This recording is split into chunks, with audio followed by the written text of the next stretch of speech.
Bom, vamos lá para mais um bate-papo. Hoje com o Rafael Lacerda, o Rafael Vasconcelos. Deixa, deixa eu achá-lo, já chamá-lo aqui. Já entrou. Sabrina, tá me ouvindo bem? Eu nunca sei se tá me ouvindo bem. Dá um ok aí para eu saber. Já, aqui. Acho que tá tudo certo. Nossa, tudo certo aí, Rafa? Acho que sim, deixa eu ver. Tô. É. Se ajeita aí. Ah, Ótimo. é. Você me respondeu. Tudo certo? Tudo em ordem contigo. Muito. Também, né? Da maneira que a gente consegue, né? Não tem muita alternativa nesse momento. Temos É, que fazer isso a melhor maneira possível, né? Já que tem que passar, não tem jeito. exato. Fazer nossa parte. Sim, pois é. Se todos fizessem, né? E é aquele negócio, né? Você vê, antes de a gente começar a bater papo, se a gente tivesse ficado 2 meses de verdade fechados, né? Como o mundo inteiro ficou, já estaríamos em queda, saindo numa melhor condição. Agora, o negócio vai se estender aí. As previsões mais otimistas falam que a gente vai ter o pico no fim de julho, imagina. Então, acabou postergando e piorando, né? Não teve muito que Completamente, correr. completamente. O único país do mundo que conseguiu fazer isso. Piora nesse momento. Mas vamos lá. Rafa, antes de. Bom, como eu estou fazendo com as outras, os papos, né? Eu estou deixando, na verdade, esse início, em vez de eu falar da pessoa, para a pessoa falar de si própria, acho melhor, né? Mais fácil e mais honesto, né? Porque sabe muito mais do que eu próprio. Então, se apresenta para o pessoal que da academia, ou quem é de fora da academia que vai acabar assistindo, se apresenta, por favor. Tranquilo. Bem, boa noite, pessoal. Primeiro, acho que grande parte do pessoal da academia ainda não me conhece, sou novo lá. Meu nome é Rafael Vasconcelos. Sou faixa branca no judô. Sou universitário, faço engenharia civil no Mackenzie. Estou para me formar agora esse semestre, se o coronavírus permitir aí. Vai rolar? Vai rolar ou não? Uma diária? Olha, lá para agosto, julho, acho que sai, viu? É, bem, uh, sou universitário, estou para me formar. Iniciei no projeto Budô em dezembro. E então, vamos dizer que metade da minha estadia lá foi EAD, né, praticamente, porque por causa do corona. Já pratiquei outras artes marciais e tudo mais. Sou muito próximo da equipe de judô dentro da universidade. Nos meus primeiros anos, são um dos meus maiores amigos lá dentro. Legal. Bem, tenho 25 anos e acho que inicialmente é isso, né? Universitário ainda não tem muito para falar. Olha, vou te falar que é o momento que a gente mais rala, viu? Não tem jeito. Quer dizer, varia um pouco, mas em geral é uma loucura, né? Não tem tempo para nada, né? Porque a gente tem que conciliar o estudo com trabalho, com casa, com tudo. Então, você acaba dormindo 4 a 5 horas por dia e olha lá. Sim, não tem jeito. Mas assim, o problema é quando essa fase dura mais, né? Aí tem que estar muito bem de saúde para dar conta. Rafa, me fala, o seu primeiro contato com o judô, então, foi. Outra coisa interessante desse bate-papo é assim: a gente teve a Larissa, né, que não teve, que eu não consegui gravar, deu um erro, até troquei telefone para funcionar. E Uhum. depois veio o Poli, né, nosso dentista, faixa preta, o Marcos, né, que é o senpai da turma, também faixa preta terceiro grau, com 20 anos de judô. E é muito bacana também agora ter essa mesmo bate-papo com uma pessoa que está tão pouco tempo, né, na modalidade, porque são outras visões, outras ideias, outras comparações. Isso é muito bacana, né? Porque engrandece demais o papo com pessoas totalmente diferentes, né? Não só na formação, mas no tempo de judô, né? O que é muito bacana. Então, qual foi o seu primeiro contato com o judô, assim? Você fez quando era criança? Porque muita gente faz quando está na Uhum. pré-escola ou está no fundamental, tem algum amigo ou na própria escola tem. Qual foi o seu primeiro contato com Então, a modalidade? meu primeiro contato realmente foi quando eu tinha os meus 6 ou 7 anos. Meus pais me colocaram no judô, mas naquela época era uma academiazinha pequena que tinha umas aulas de judô ali meio que complementar, eu fiz, mas eu lembro que eu fiz uns 2 meses assim, e eu falei, puta, era criança, eu queria ficar brincando, e falei, não quero ir pra academia, não sei o quê, e acabei largando. Aí minha mãe me colocou na época em outras atividades, Sim. foi outras atividades físicas, e o meu reencontro com o judô foi durante a faculdade mesmo. Porque por eu já ter feito algumas artes marciais, O que dentro que da você fez universidade. antes? Olha, eu fiz karatê, Qual estilo? fiz Você lembra? Toikan. Toikan? Toikan. Ele era. Bem, assim, eu era pequeno na época, mas depois eu reencontrei meu sensei há uns 2 anos atrás. Ele comentou que, na verdade, era um estilo que tinha só no Japão. Ele trouxe pra cá meio que pra adaptar, então era muito pequeno. Tipo, era um estilo muito exclusivo. Assim, eles acabavam em campeonato entrando em outras modalidades pra eles poderem Sim, participar. sim, sim. Oh, legal, interessante isso. Eu gosto Ah, dessas então. coisas, porque assim, são poucas coisas que restaram assim na arte marcial, né? Esses estilos mais fechados e tudo mais. Interessante essa história. Sim, sim. Inclusive foi a arte marcial que eu fiquei durante mais tempo, porque realmente eu senti que ela agregava não somente a parte dentro do tatame, mas a parte fora de vida. Então, era um sensei que no estilo, putz, você tirou nota baixa, você vai ficar ali sentadinho no cantinho, esperando e vendo todo mundo brincar ali, porque você não fez a sua parte fora Uhum. daqui. Sim, Então, foi onde eu realmente criei uma disciplina. sim. Depois disso, eu fui para capoeira, muay thai, jiu-jitsu, rodei boxe, eu Puta. fiz. Eu rodava tudo, só que realmente eu não sentia a mesma coisa que eu senti no karatê, que era algo que me prendia e eu falava, puta, isso vai me evoluir como pessoa. Sim, Então, sim. assim, também eu não tô desmerecendo nenhum tipo de outra arte marcial, é Não, não, simplesmente. às vezes é o grupo mesmo. Exato, era o grupo que eu simplesmente. Tinham pessoas que eu gostava, que eu conversava, mas eu via que talvez eu não levaria para minha vida, entende? Bem Sim. diferente. Então, quando eu entrei na faculdade, eu conheci, na época não conhecia, mas hoje ele é um dos meus melhores amigos, e ele é faixa marrom de judô. E aí Uhum. ele entrou na equipe do Mackenzie e ele falou, pô, Rafa, você já treinou outros estilos, vamos lá acompanhar com a gente. E eu comecei a ir nos treinos.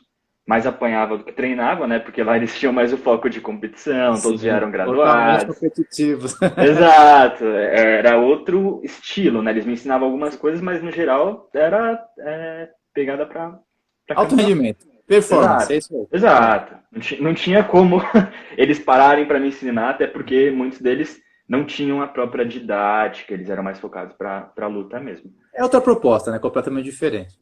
Exato. E aí eu comecei a gostar, porque assim, eu comecei a ver que, pelo menos o Matheus, que é esse meu amigo, ele comentava comigo, ah, lá eu tinha prova teórica, eu tinha que saber os nomes, não era simplesmente eu ir lá, executar e lutar lá 3, 4 lutas, toque sua graduação. Existia uma Uhum. parte do merecimento, do respeito, do tempo de faixa. Sim. Então tudo isso eu comecei a ver, falei, pô, tô achando interessante, tô gostando. E assim, acabei virando, durante essa faculdade, virando amigo deles e acabei tomando gosto, só que era aquilo, faculdade, trabalho, eu não conseguia ter tempo para arranjar e me focar nessa arte marcial. Aí no final do ano passado foi quando entrei em contato contigo e vi que tinha aula de sábado. Falei, bem, Uhum. vamos para lá, né? Vamos tentar. E aí foi quando comecei. Se a faixa preta é o começo, eu tô ainda na pré-escola, né? Do Você judô. sabe que isso é é uma coisa bacana, até para explicar. Eu vou fazer um vídeo esse fim de semana, inclusive, sobre alguns termos que a gente tem que usar dentro do dojo, saindo naquela linha lá do canal no YouTube e tudo mais, para informar, né? Tem muita coisa Uhum. ruim no meio, é incrível como tem coisa ruim no meio. Internet, né? Não tem jeito. Difícil filtrar. E aí, esse negócio do faixa preta do início é uma das coisas também que todo mundo deveria saber e infelizmente não sabem. No judô, né? No karatê também. A faixa preta primeiro grau se chama Shodan, né? Não Uhum. fala Ichidan, né? E Shodan significa nada mais do que início, né? E a gente fala que é a primeira rasteira que o judô te dá, né? Você vai lá, treina 6, 7 anos estou começando, né? Você está calmo, você está iniciando, é o primeiro ensinamento, assim. Eu costumo dizer que trazendo para nós aqui, eu acho que as faixas dangais, né, os sendan, as coloridas, é como se fosse um grande vestibular, né? Que você vai cursando e aí você se gradua, se for pegar o Shodan, e aí começa, né? Porque aí você começa de fato a aprender aquilo tudo que significa. Então é bem isso mesmo. Lógico que o faixa preta não é iniciante como um faixa branca, Sim.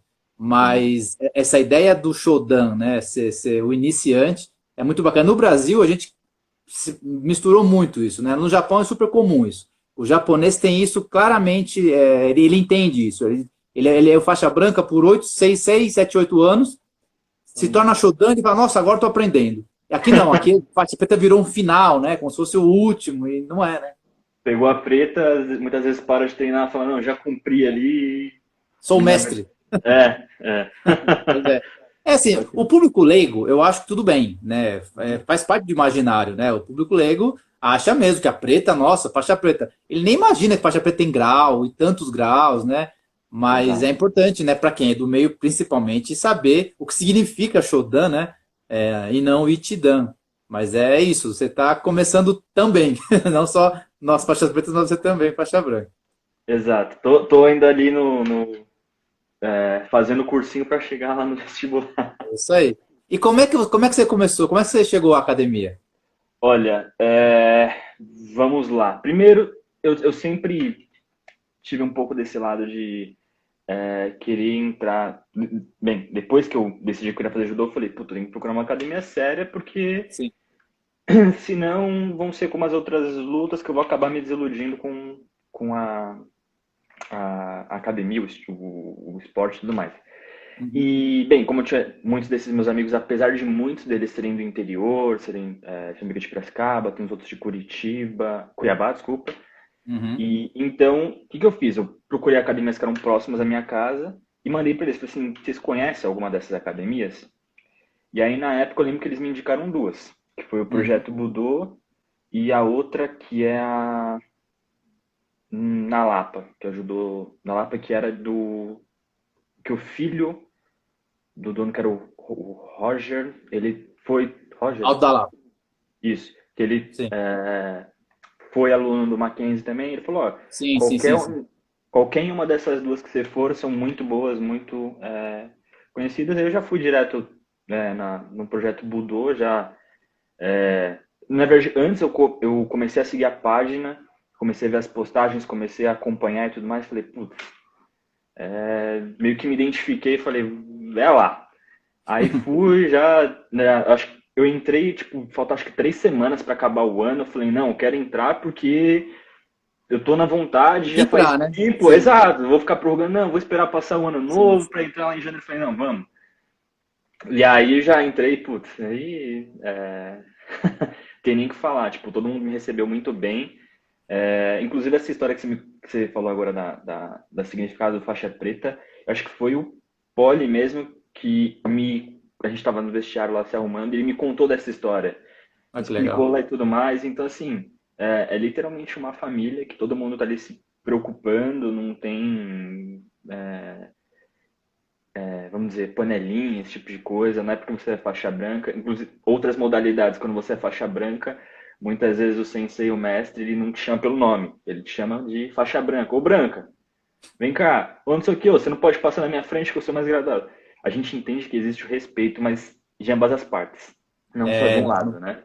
Assim, é uma coisa que eu vou inclusive falar nesse vídeo, essa na questão do senpai Kohai ou sensei Seito, que é professor e aluno.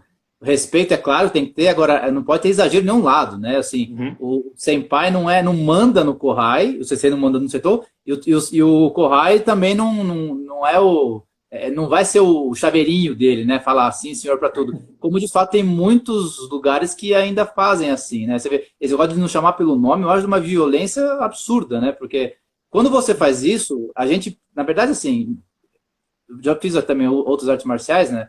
E também tenho uma experiência razoável em outras, mas assim, isso no judô, falando do nosso, vai totalmente contra a ideia, porque quando você não chama o aluno pelo nome e dá o nome da faixa dele, você já categoriza o aluno entre melhor e pior. Então você chama um faixa preta pelo nome e faixa branca pela cor da faixa, quer dizer, você já fez diferenciação, já não é judô, não pode, não serve. O valor, a gente fala tanto que o valor dos alunos são exatamente iguais, claro que com diferente conhecimento, mas o valor dele como aluno é igual. Então como é que você chama um faixa branca de faixa branca e faixa preta pelo nome? Não faz nenhum sentido, né? Exato. E assim, é o que eu já comentei antes, no projeto Budô, isso, cara, ninguém nunca ali tratou nem nada, no sentido de a gente tem muita criança que treina, então existem outras modalidades, outros estilos que, por exemplo, se você quer levar seu pai, sua mãe, sua noiva para ir treinar, você mesmo fica constrangido porque às vezes o ambiente não é um ambiente não é Sim. agradável, não é um ambiente que permite isso, entendeu? Então, você mesmo acaba pensando, puta, vou ter que ir lá treinar, e aí, putz, mas o cara vai começar com aqueles assuntos. Aí você já começa a desmotivar por aí. E aí depois vai. Bem, você já vai pro treino não se sentindo bem. Chega lá, seu desempenho é mais baixo ainda. Então, eu acredito que quando a gente está num ambiente onde as pessoas querem evoluir, querem melhorar, são pessoas que prezam por manter um ambiente de respeito, de amizade, assim, se torna um lugar propício para atrair pessoas boas, pessoas que querem estar ali naquele meio e sempre expandir, né? Sim. E não o contrário do que acontece nos outros. Eu tenho. Isso é uma coisa muito interessante, né? De ambiente, né? Que você está falando. Uhum. E a gente preza muito pelo ambiente lá. É uma coisa que, desde o início, desde os primeiros alunos, e foi construído isso. E agora é mais fácil, né? Porque a pessoa, os novos os alunos novos vão entrando e já vão fazendo parte desse ambiente que a gente construiu lá há tanto tempo atrás. E é tão interessante isso. Tem várias historinhas, né? Que eu lembro dessa questão de, putz, mas aí o clima e tudo mais. Eu costumo dizer, e eu só achava, depois na prática comecei a perceber isso também, comprovado na prática, que o ambiente bom, assim, ele sozinho expulsa o que não é bom. Sabe? Você não precisa fazer nada, você não precisa falar, oh, não, melhor você se retirar. A pessoa tem duas opções quando ela entra num ambiente desse. Ou ela reaprende a lidar com as coisas, né? Ou ela mesma sai, porque ela não sente lá, não sente conexão. Isso é uma coisa muito interessante. Eu achava isso e depois na prática fui vendo com algumas coisas que aconteceram que o próprio ambiente expulsa, né? Essas pessoas que estão lá com outro propósito. E vice-versa, né? A pessoa que tem uma boa índole, que quer de fato fazer parte disso, já vai entrar, já vai fazer parte desde o primeiro dia, né? Como se fosse um aluno muito antigo. Isso é Uhum. muito verdadeiro isso. E muito difícil. Bem, eu acredito que isso entra meio como uma verdade universal, porque mesmo em ambientes de trabalho você nota isso. Eu Sim, noto sim. empresas que às vezes elas perdem a mão, entram pessoas com muito potencial ali e acabam meio que saindo porque, putz, mas meio chefe não trata direito, é grosso, então é aquilo. Da mesma forma que existe essa peneira pro lado ruim, também existe pro lado bom. Sem dúvida. E, assim, agradeço por ter encontrado isso no projeto Budô e com toda Não, certeza. a gente que agradece a sua entrada lá, porque só aumenta isso da academia, né? Desde o início é muito fácil de perceber. Sim, claro, é muito pouco tempo, né, que você tem de treino. Agora teve essa interrupção, todos nós tivemos que parar, é inevitável, mas vamos ver quando a gente volta. De qualquer maneira, com esse pouco tempo que você fez aos sábados, você faz aos sábados, o que ainda Isso. é um grupo diferente, né? Porque a turma de sábado, ela é nova, né? Aham. E tem alunos como você que só faz aos sábados, né? Então tem uma dificuldade a mais até pelo contato, que o grupo é menor, e pelo tempo de aprendizado, né? Que é menos tempo dentro do tatame aprendendo. Mas dentro dessas dificuldades, dessas características de você só fazer aos sábados, o que você já consegue detectar assim como a maior dificuldade que você enxerga dentro da modalidade? Vamos lá. De início, foi literalmente a parte.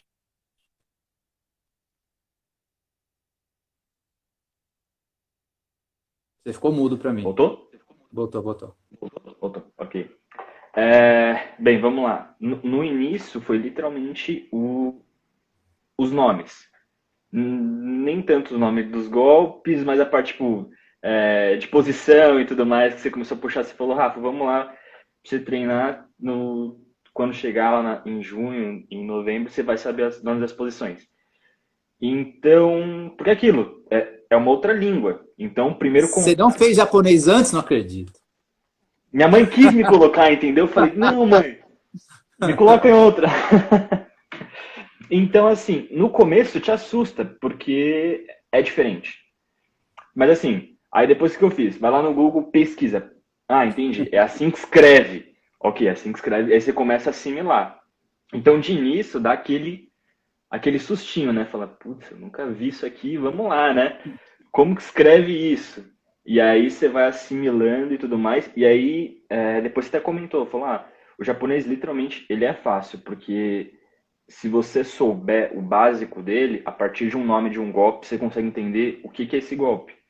E Sim. realmente, às vezes, conversando com o Matheus, ele fala algum golpe. Eu falo, Mate, que golpe que é esse? Vocês mostrando ele, uma variação de tal golpe. Aí eu falei, putz, entendi. Ashbarai, que é arrastar o pé e tudo mais. Eu falei, tá. Vou começando a pegar aos poucos o que é o significado de cada partezinha e tentando memorizar. A parte de física, né? A parte de golpes, obviamente, que eu tenho a dificuldade porque ainda não existe a memória muscular, vamos dizer assim, Claro. dos golpes, dos Sim. movimentos. Mas essa eu espero que com o passar do tempo melhore e assim começa dos nomes, né? Mas inicialmente é o que cheguei lá e falei, beleza, vou ter que aprender tudo isso aí. Complicou. Sim, é isso, né? Assim, você vê que é uma coisa de fato. Mas você vê, vou te dar uma boa notícia. É, essa dificuldade, ela é, depois de sanada, ela é a mais fácil de se sanar. Porque, Uhum. assim, dá um trabalho de fato, né? Nome de técnica, é tudo em japonês, mas vai dar aquele trabalho inicial de. Primeiro, saber o nome do golpe. Depois, se você traduziu, que eu acho fundamental, eu sempre falo para todos vocês fazerem, é melhor ainda, porque às vezes você esquece, como você mesmo disse, do golpe, mas se você traduzir, já é praticamente o movimento que tem que fazer. Você tira aí uns três golpes. Se eu parar e pensar, eu vou falar quais, mas três ou quatro, não chega nem quatro, golpes que tem nome sentido figurado. Uhum. Yamarashi, sentido figurado, Taniotoshi, sentido figurado, e eu acho que, assim, pensando rapidamente, mas nenhum em pé. O resto é tudo, de fato, o movimento que o corpo vai fazer para a aplicação do golpe. Então, a sua dificuldade é que, lógico, o adulto que entra é mais assustador porque é um nome, não quer errar o nome, não quer errar. Mas, eu te digo, é muito mais fácil do que, por exemplo, se eu tivesse problema motor, como tem muitos alunos com problema motor, né? De que também não dá para escolher ter ou não problema motor, né? E você não tem. Então, você vai ver que vai ser muito mais fácil você fazer o golpe do que às vezes É. falar ou traduzi-lo. Mas fique tranquilo que é uma atividade mais fácil de lidar. Mas é uma preocupação. E outra, né? Quando é criança, putz, criança você fala duas, três vezes, já aprende mais língua, né? É Exato. sensacional. Me lembrar que o Tabara Gaeshi. Tabara Gaeshi também é um sentido figurado. Tabara Gaeshi Tabara é saco de arroz. É um golpe que você joga para trás e é a simulação de você pegar um saco de arroz e jogar no ombro. Também é um Uhum. golpe com sentido figurado. O resto, todos você faz o que o nome está dizendo. Então, fique tranquilo, sua dificuldade vai ser rapidamente sanada. Não, assim que voltar aos treinos, nossa senhora. É Aí bom você que eu vê, vou estar. você tinha exame agora em junho, né? Não, mas é aquilo. Pelo menos eu vou estar me formando agora, né? Se o Sim. corona permitir, e aí vou conseguir treinar 3 vezes na semana e Já muda voltar com tudo, completamente. né? Não, com certeza, isso vai ser bom. Que você já consegue, se é que você consegue, nesse tão pouco tempo, mas de repente, às vezes você tem pouco tempo de tatame, de trabalhar em cima, mas participando do grupo, das redes sociais, já é completamente inserido no meio, né, do grupo Uhum. de toda a turma. O que você acha que você já consegue detectar, se é que existe, alguma mudança pessoal, alguma adição ou aquisição que você já consegue usar na sua vida pessoal com o judô, ou com o grupo do judô, seja lá do que for. Vamos lá. Eu ainda consigo colocar até mesmo no período que eu estava treinando, que foi na parte física lá, mas presencialmente, desculpa, mas foi durante um intervalo curto. Eu sempre fiz atividade física. Então, nesse período da minha faculdade, eu fiquei sem fazer atividade física. E eu senti que, por exemplo, concentração, disciplina, organização, eu não era igual. Por Uhum. quê? Eu tô trabalhando, tô estudando, só que sábado eu tenho que treinar cedo. Então, o que eu tenho que fazer? Eu tenho que já me organizar antes. No domingo passado, já deixar minha mala pronta, deixar o kimono pronto e tudo mais, porque na semana eu não vou ter tempo. Sim. Então, assim, mais disciplinado com o horário. Sexta-feira eu tenho que dormir cedo porque eu tenho que acordar cedo no dia seguinte para ir treinar. Se eu ficar, não vou conseguir levantar, dependendo da semana, porque é muito puxado, às vezes nem consigo levantar, não é nem que eu vou cansado, é que Uhum. o corpo não responde. E a própria concentração. Como a atividade física, mesmo eu fazendo ela uma vez por semana, ela ajuda a retornar isso. Porque, assim, nos meus últimos 2 anos, né, que eu literalmente minha vida ficou completa, minha agenda ficou completamente cheia com trabalho e faculdade, eu senti a perda de concentração. Eu não conseguia fixar mais o conhecimento como antes. Eu comentava com todos os familiares, putz, vai no endócrino que ele vai te passar fósforo para memória, Uhum. ou magnésio, não lembro.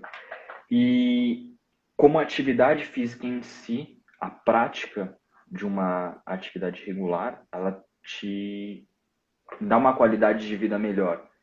Então, Sem dúvida. assim, para mim, é fato que corpo são é mente sã.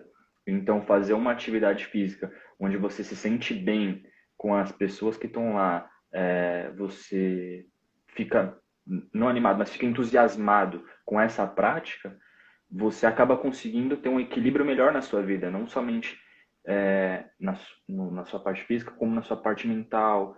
Uhum. Acaba ficando mais harmônico, mais equilibrado. Isso eu tenho desde pequeno, porque eu sempre pratiquei atividade física e então nunca tive problema de concentração, nunca tive nada disso, porque eu entendia desde de novo que isso me fazia bem. E Sim. durante a faculdade, que teria que ser o momento mais especial, eu lembro que no começo, nos primeiros 2 anos, minha concentração era ótima. Eu pegava a lista de cálculo e fazia 200 exercícios, tipo, sentava na cadeira e ficava, tipo, a tarde inteira fazendo e concentração ótima, porque eu fazia atividade física. E assim, retornar, iniciar o judô e retornar à atividade física, para mim, a minha qualidade de vida durante o período foi só um crescimento exponencial da qualidade. Sim.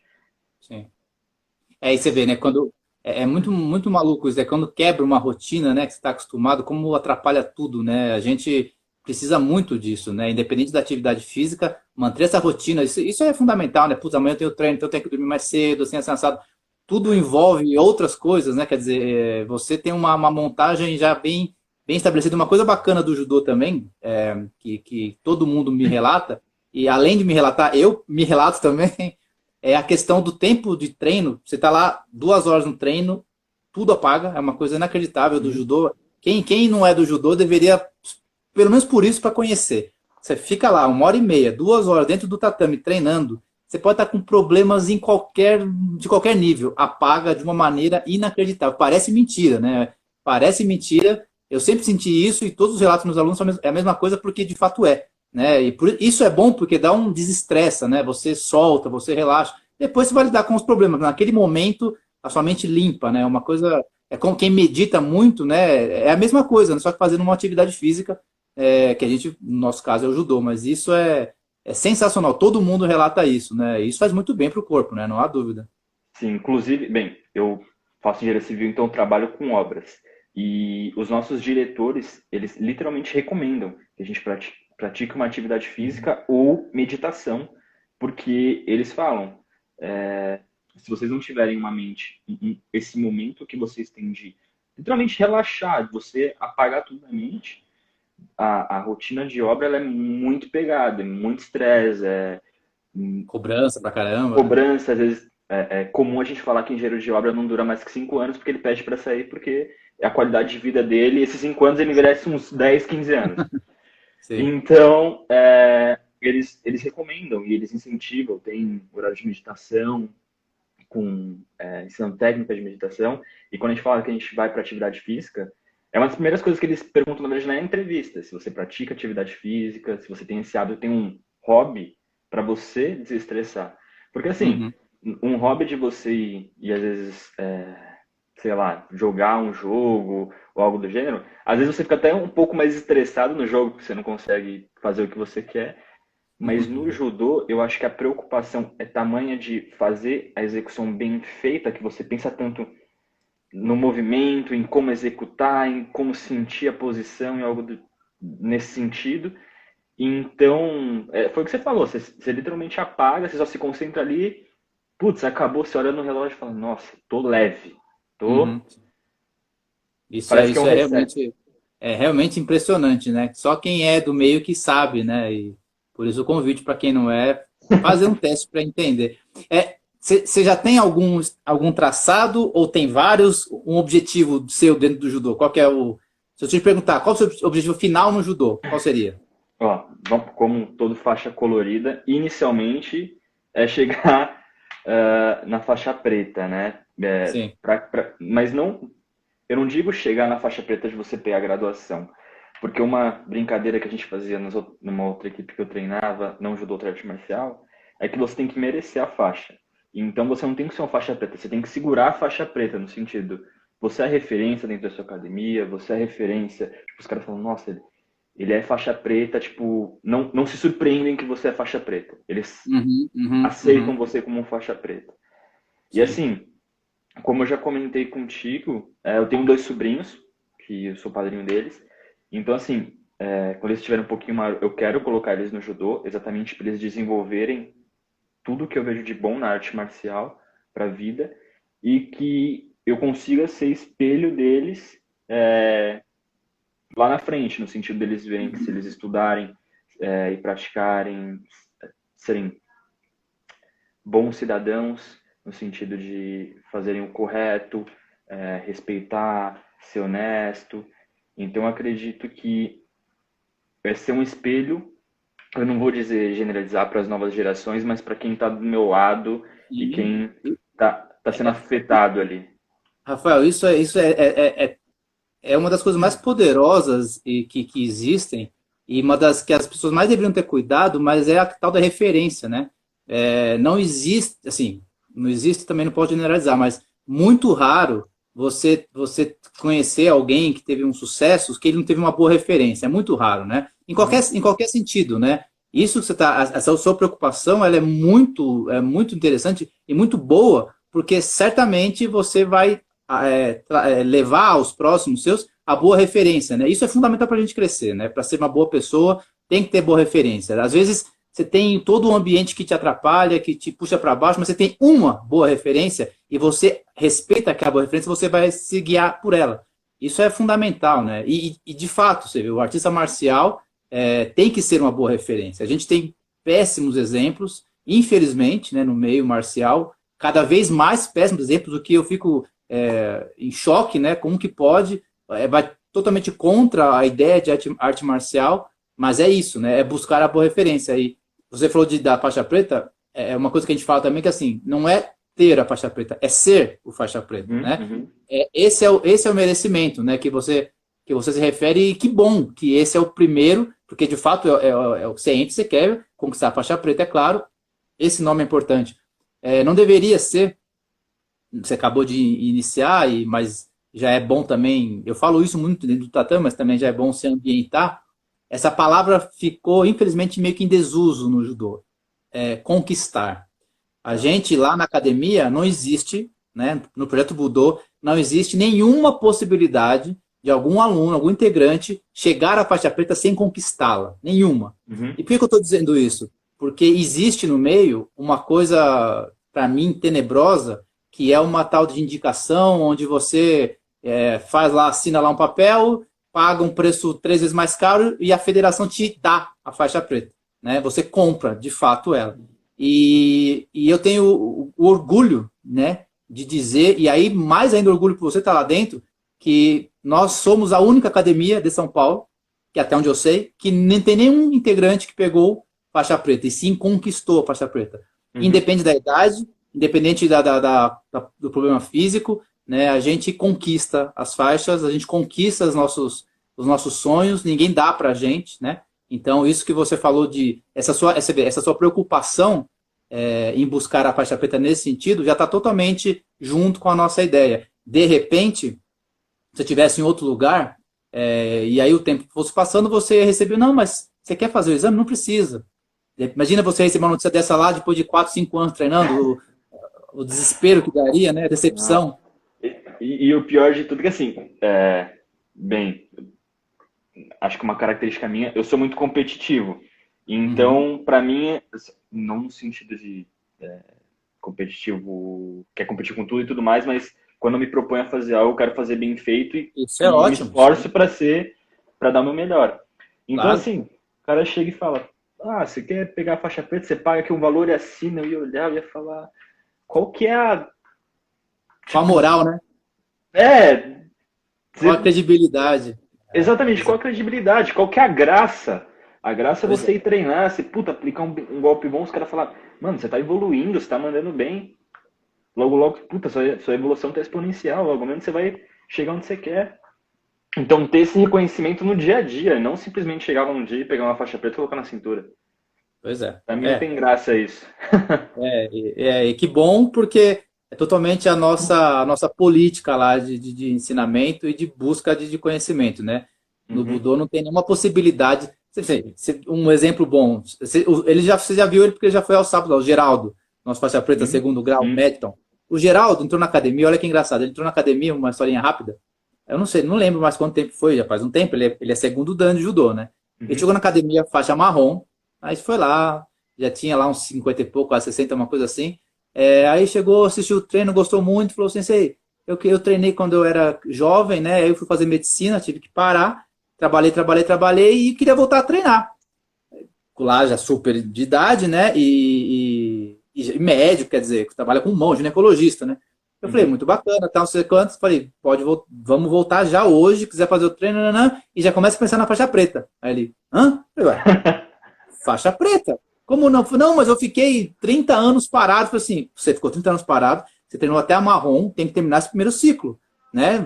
Vamos fazer. Você vê, treinou com toda dificuldade de tempo e por idade, fez o exame de faixa, ele foi o candidato mais velho a fazer exame nesse exame, e depois fez segundo dan.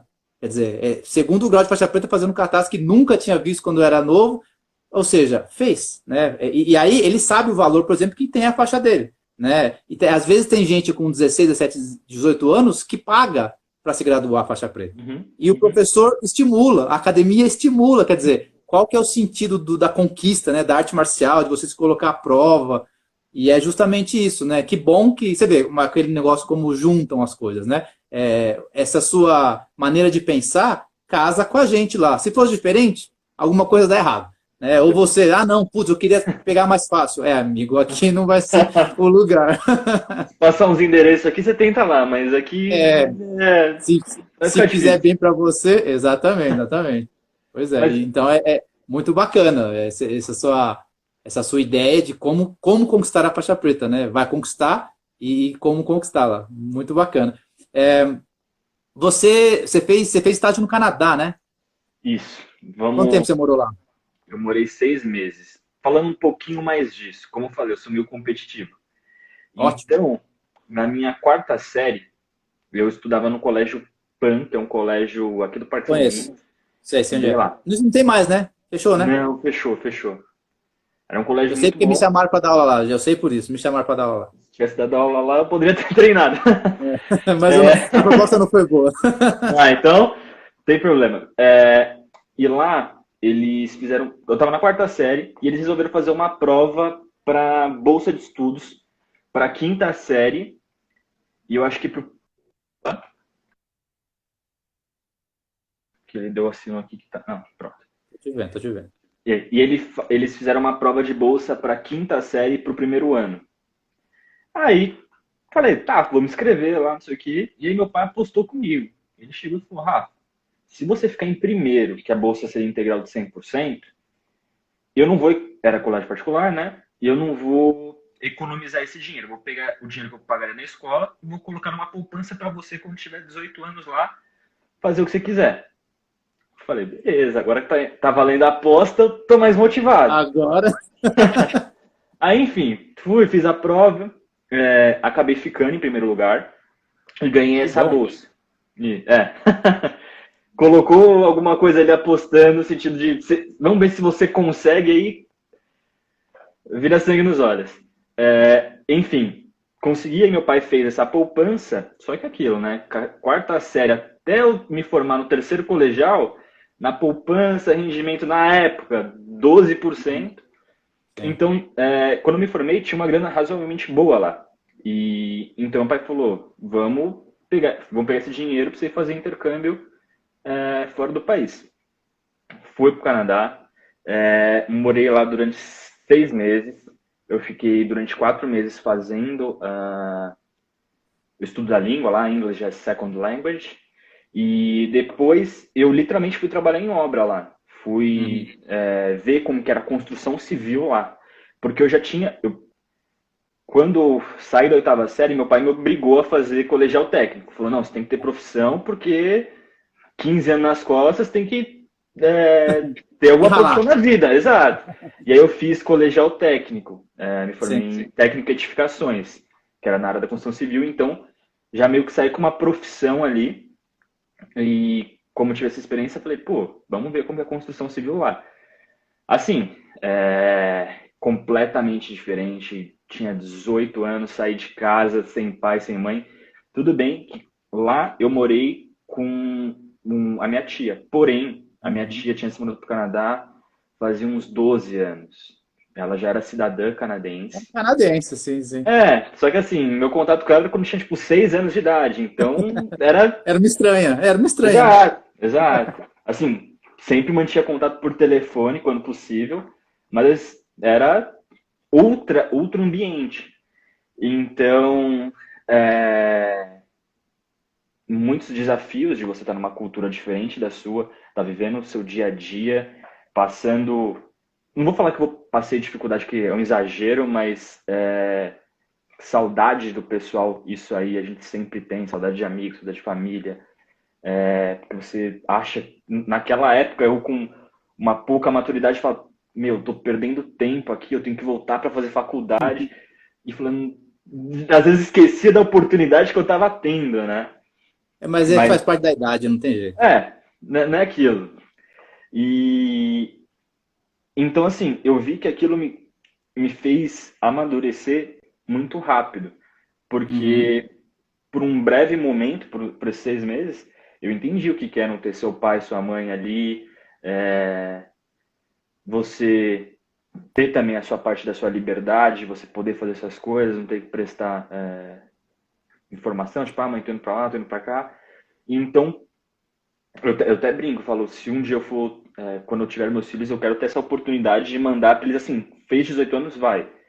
Porque assim, só quem passa por isso entende. Você tá numa língua. Totalmente a favor, sim.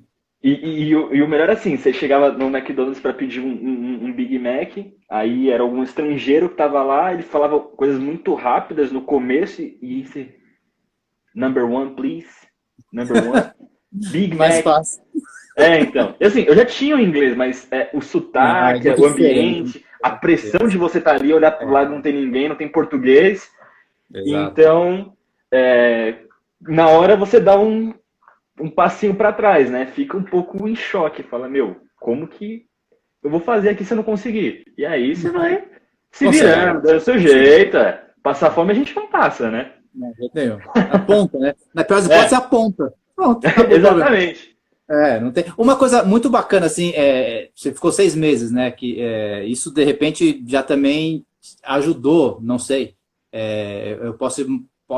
Eu suponho que sim. Por exemplo, o povo canadense, eu achei muito... Eles têm uma noção de coletivo muito interessante, né? Eu gosto... eu sou um crítico muito tenaz aqui do Ocidente, porque, em geral, nós somos muito egoístas, né? A gente é muito individualista. O americano é muito individualista. O canadense eu acho um pouco diferente, né? Do que eu senti lá. Eles têm, lógico, não acho que é como um asiático, de noção de comunidade asiática, é só lá. Agora, o canadense, eu percebi isso bem forte lá. Eles têm um senso de comunidade muito maior do que o americano. E isso é muito bom, né, para o indivíduo, né? Você conseguiu captar isso e trazer também para você?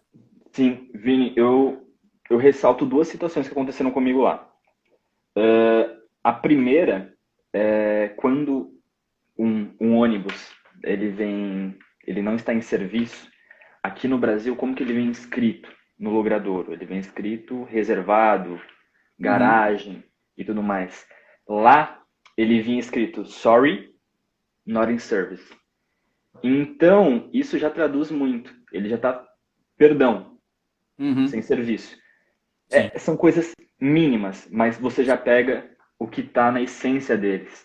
Uhum, E uma segunda é que teve um dia, estava indo para o colégio, pro college lá, né? E eu sempre pegava o mesmo ônibus, cara. Eu lembro que era, acho que era 8h37 que ele passava, ou 7h37. Eu lembro que era 37. E nesse dia eu saí atrasado, e literalmente ele passa às 8h37. sim. Eu sei. Tá lá escrito o É, horário, né? Impressionante. e aí eu lembro que eu saí e o ponto era no fim do quarteirão. Tava meio que nevando, eu fui correndo. Correndo. Na hora que eu pisei no ônibus, a motorista começou a me dar um esporro, mas ela me deu um esporro. Ela falou: por que você está correndo? Eu já tinha te visto, eu te pego todo dia aqui. E se você corre, você cai. Eu vou ser responsável por você. Aí eu, tipo, tá bom, sorry, Desculpa. desculpa, não corro mais. Então, assim, Sim. é isso, é o senso de comunidade. Ela sabe que todo dia eu pego o ônibus ali e eu vou estar esperando. E teve outros dias, por exemplo, lá eu comprava o cartão de estudante, né? Que é o PAS mensal lá. Uhum. E eu tinha esquecido de comprar, tipo, virou um mês e eu esqueci. Aí eu peguei na carteira, eu fui dar pra ela, eu falei, putz, eu não troquei, não comprei. Ela falou, não, eu te conheço. Pode ir, tipo, eu não vou fazer você perder o ônibus agora, ir até a banca comprar, tudo mais. Amanhã, quando você vir, eu vou carimbar pra você, que você veio hoje. Uhum. Então, assim, a gente pode Quase virar igual, assim. pô. É, é o que a gente vira e fala. A gente brinca com esse jeitinho brasileiro e tudo mais. Querendo ou não, o que ela fez ali sim foi um jeitinho, mas foi com bom senso. Eu tava saindo, foi horário de saída, inclusive. Não, foi horário de ida. Foi horário de ida, isso. Porque eu tava sem. Foi exatamente isso. Eu tava entrando, ela falou, não, à tarde, quando você voltar, eu carimbo, porque era a mesma motorista. Uhum. Então ela falou, à tarde, quando você comprar lá, você vai, porque senão eu vou perder minha aula de hoje. Sim. Então é muito. Você sente muito esse respeito no geral. É óbvio que em qualquer lugar existem pessoas boas e pessoas ruins. Claro. Mas a educação do canadense, eu, cara, pra É, ser não, bem sincero, eu nunca vi parecida. eu fiquei bem. Porque assim, o que mais me impressionou, eu já rodei o mundo todo, né? Sim, Bastante mesmo. O que mais me impressionou no canadense, assim, é como eles, assim, pô, são vizinhos, fronteira com os americanos, praticamente a mesma, lá no início a mesma história, mas são tão diferentes, né? Eu achei muita diferença mesmo. Norte dos Estados Unidos é bem, até que chega perto. Agora, de fato são diferentes, né? Eu acho isso que eu falei dessa noção de coletivo do canadense é muito maior que o americano e estão tão próximos, né? Nas Américas a gente não tem muito essa noção. Isso é mais europeu e muito mais asiático, né? sim. Mas isso é muito. O Canadá é. Você ficou em que cidade lá? Então, eu fiquei em Barrie, que já era uma cidade de interior próxima a Toronto. Então, assim, era uma cidade pequena, onde aí mais ainda tinha essa coletividade. Claro. Porque era uma cidade pequena, com mais moradores mais antigos, que já conhecem a família um do outro e tudo mais. Todo mundo se E, conhece, não, com certeza. Sim, exatamente. E o que eu acho engraçado é que mesmo os imigrantes que acabam indo para lá acabam absorvendo isso. Porque, claro. por exemplo, é, não falando que eram pessoas ruins, mas o meu tio morava lá e ele já tinha um costume, porque tinha uma mulher idosa que morava na casa da frente. Então, quando estava nevando, ele já, sem ela pedir, sempre fez, já ia e limpava o driveway dela Uhum. para porque sabe que é idosa e não consegue, ou Sim, mesmo vai ter que claro. pagar alguém para fazer. Então, Sim. assim, esse senso de coletividade, realmente eu me impressionei, no sentido de lá bem, é que eu só tive a experiência lá, mas o ônibus escolar, ele parou, ele abriu a placa de stop, ninguém pode ultrapassar. E assim, teve casos lá de. Teve um caso que eu vi um carro. Ele tava abrindo, o cara jogou para ultrapassar, foi instantâneo. O fluxo contrário, um cara tirou o carro e meio que parou na frente dele. Hum, E começaram a discutir. Você não Sim. viu que abriu ali o stop? Por que você ultrapassou? Não, quando eu embiquei, ele não tinha aberto. Cara, Tá errado. você tá Tá errado. errado. Sim. E a atitude do cara foi exatamente essa. Foi tipo, sorry, I'm wrong. Sim, Depois que tipo, pronto. todo mundo acusou ele viu que eu tinha e falou, não, desculpa, eu tava É, errado, isso é não vai uma coisa que a acontecer gente mais. não aprende aqui. Isso é o pior, né? Isso é uma coisa que a gente não aprende aqui, né? No geral, né? Claro. A pessoa pede desculpa, aceita, sabe? Uhum. Pô, recua, dá um passo para trás, né? Se desculpa e acabou. Assume, né, que fez errado. Mas isso então, a gente. E você vê, né? Não tem muita desculpa, né? Porque nós também somos formados por imigrantes, como o canadense é, como o americano é, e é uma questão mesmo de estrutural que a gente acabou não trabalhando lá atrás e agora fica cada vez mais difícil. E Rafa, me conta, mudando totalmente de assunto, porque Uhum. daqui a pouco a gente perde o tempo. O Marco me falou, faltam 9 minutos para encerrar, então tem que Tá. fazer. Antes de você dar uma mensagem para todo mundo aí do judô do que você quiser, me conta do seu trabalho rapidamente. Você faz uma coisa muito maluca, né? É. É um engenheiro alpinista. Que papo é esse? Explica para o pessoal aí. Vamos lá, vou tentar resumir aí em 5 minutinhos. A empresa que eu trabalho, ela é a primeira empresa de alpinismo industrial do Brasil. Ela tem uma empresa que é francesa, que faz parte do nosso grupo, e trouxe toda essa tecnologia. Então a gente não tem a nossa mão de obra não são pedreiros, serventes, auxiliar de pedreiro, esse tipo de coisa. São alpinistas. Eles são formados, quando a gente contrata, a gente paga o certificado deles, o curso deles, que é feito na nossa sede no Rio de Janeiro. E é um curso internacional, inclusive, o certificado que a gente faz. Então, eles podem atuar como alpinistas em, acho que são 53 países, ou Sensacional. e a partir disso ele acaba desenvolvendo a mão de obra específica. Então a gente faz inúmeros trabalhos. Como a gente se define, nós somos uma empresa especialista em engenharia de difícil acesso. Então, Tá. por exemplo, tem as barragens que estão em risco de queda. A Sim. gente tem operação nelas para monitorar e entender o acompanhamento se está ocorrendo risco, onde a gente chega através do alpinismo, assim não existe o risco de acidente. Sim.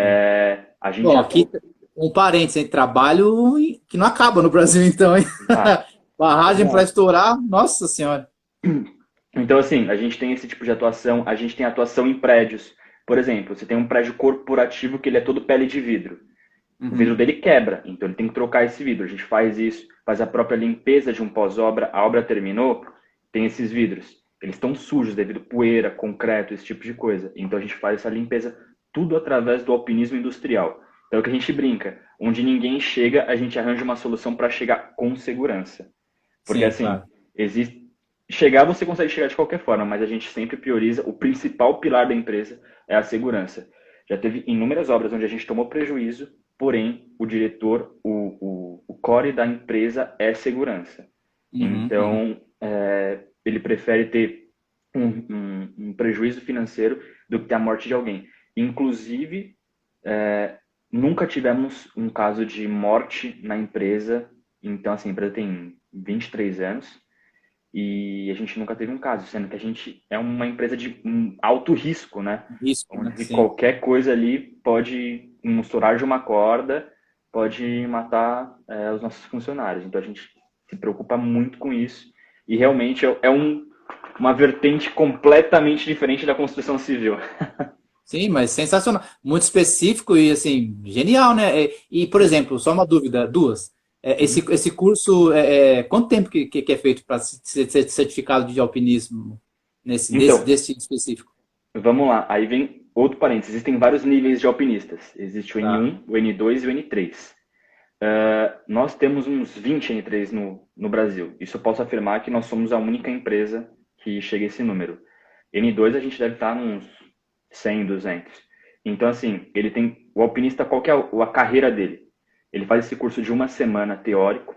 No sábado ele tem a prova prática e teórica. Virou Uhum. alpinista nível 1. O tempo de certificado dele é de 3 anos. Se ele quiser virar N2, ele tem que ter 1 ano de experiência e 1.000 horas de corda. Aí ele faz mais uma semana, prova para N2. Beleza. Se formou como N2, mais 2 anos e meio, 2.500 horas pendurado, com registro, né? Todas essas horas tem que ser um N3 assinando. Tá, E aí tá. depois ele virou N3. Aí depois do N3 ele pode virar instrutor e vira outras coisas. É muito utilizada essa mão de obra em construção offshore, que são as construções fora Uhum, uhum. da margem litorânea, extração de petróleo, Petrobras e tudo mais. Sim, Eles sim, usam sim. os alpinistas para fazer a manutenção de sol, desse tipo de coisa, em alto mar. Navios também eles usam bastante. Sensacional isso, muito específico, muito interessante. Bom, eu já ia querer perguntar mil coisas, mas não vai dar tempo, né? Que pena, como foi com o Marcos a outra vez, vamos ter que fazer uma parte 2, né? Não, Porque tranquilo. já entraram várias perguntas na minha cabeça aqui para a gente fazer. Esse tema rende bastante. É sensacional, né? Além de ser muito específico, muito interessante, né? E você vê, de novo, né? Você falou do lema da segurança, né? Da sua empresa. E é a primeira coisa, né? Quando é isso, né? Você vê um chefe como esse, preocupado com a vida antes de qualquer coisa, né? A gente falou Sim. no início do vídeo, né? De grupo, de pessoas que pensam, têm a mesma ideia de fazer o bem, olha aí, ó, né? Mais um exemplo, né? Com um chefe. Se fosse o contrário, imagina, você num lugar, chefe, mas se acontecer, aconteceu. O quê? Né, já expulsaria muita gente, né? E tem gente que pensa assim com certeza, né? Pelo lucro, né? Vale qualquer coisa. É, Não é o caso. Que ainda bom. mais na construção civil. Exato, pois é, pois é. Rafa, em 2 minutos, passa um recado que você quer deixar aí para a eternidade. Fica à vontade, associando com o judô de preferência. Beleza. É, bem, como um recado geral, passar aí meio que para a vida, vida toda mesmo, eu acredito que a gente, bem, como pessoa a gente veio aqui na Terra para evoluir, para melhorar as coisas. Então, qualquer coisa que a gente se predispõe a fazer, eu espero e tento demonstrar a todos que estão próximos a mim a fazer de forma bem feita, fazer de coração, porque se não for para fazer ou não for se dedicar, não perde seu tempo, não faça coisa que você não se importa. Faça aquilo que te agrada, aquilo que te faz bem. E se o judô fazer parte disso, ótimo, porque no projeto Budô vocês vão encontrar quem não faz parte, quiser fazer parte, vão encontrar uma família aí, que pessoal muito gente fina e que, cara, eu espero que o meu próprio trajeto dentro do projeto Budô seja muito longo ainda, que eu possa continuar, evoluir, aprender bastante com vocês, porque, como a gente até comentou, eu não tenho medo de falar que eu errei, eu gosto de aprender, eu gosto de evoluir, e eu espero que todo mundo seja assim. Todo mundo tem que ensinar alguma coisa para o outro, então nunca seja mente fechada, sempre seja mente aberta e tenta aprender com tudo. Por mais que você ache que algo não é importante, não quer dizer que não é. Tenta parar um pouco, respirar e pensar. Isso aqui vai me agregar para ser melhor ou não? Se você avaliar que é para algo melhor, mete as caras. Se não, só descarta, quem sabe, ou não era para ser, ou simplesmente você ainda não está pronto para aprender. Sim. Show de bola, Rafa. Obrigado, obrigado pela paciência e pelas respostas. E vamos fazer uma parte 2, hein? Com certeza quero fazer. Tranquilo, Vini. Brigadão. Abraço. Um abraço, boa noite. Boa noite. Obrigado.